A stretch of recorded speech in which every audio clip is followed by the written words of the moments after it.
Yeah. So first question Maybe is look forward. We can. It's not too.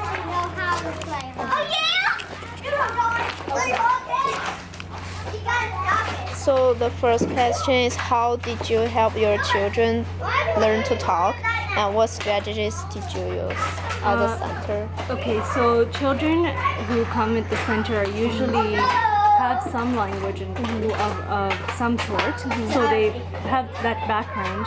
So all we really do is we help facilitate the language. So we help provide words and some language that is appropriate. So some children are more verbal than others, so if they point to something, we give them vocabulary according to do that. So those are some strategies we use. We use visuals, stories, songs, and other things to help facilitate the language as well. Good. Yeah. And second is, what are your thoughts on maintaining home language? Because I saw some children are Asian children, so how do So we definitely encourage children to maintain their home language or mother tongue, as we call it, because we really value diversity in the classroom. So sometimes through songs we'll ask the children to teach us some words, or during lunchtime we will ask children to teach us some things, share some stories about their home language and whatnot. There are some families who want children to only speak English. Like for example, some families said they only wanted to speak Mandarin and stuff. So we say, sorry, English, not Mandarin. So we say, no, we want them to also have that so that they can have both, because they're worried they will lose the English if they only speak Mandarin.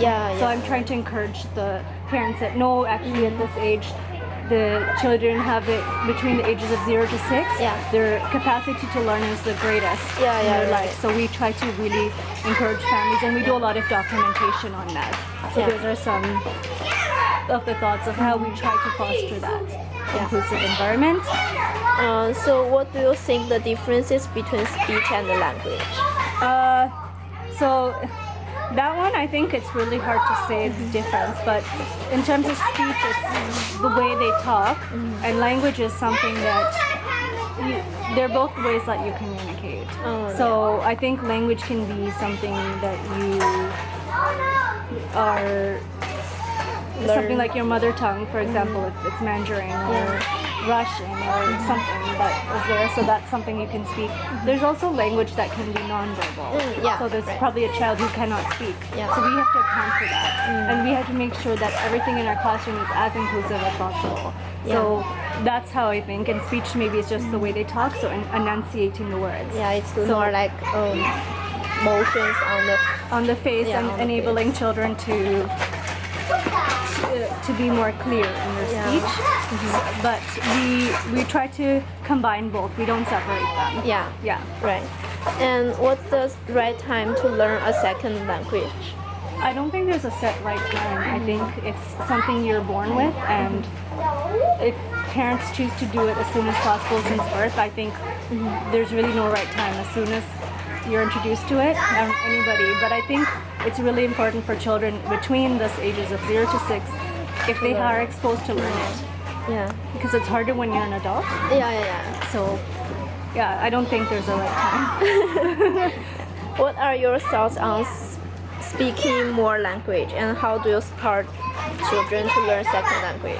Okay, so it kind of ties into the first question number 2. So I think that it's great. I really value that. I really value diversity in the program, especially inclusion. So we support children to speak their languages in whatever way possible. But sometimes when we have potlucks and we invite families, they can teach us songs, they come and introduce that. So we really support children and families to do that in a variety of ways.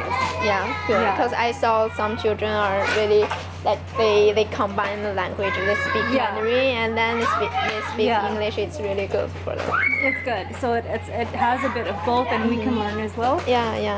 Good. Thank you so much.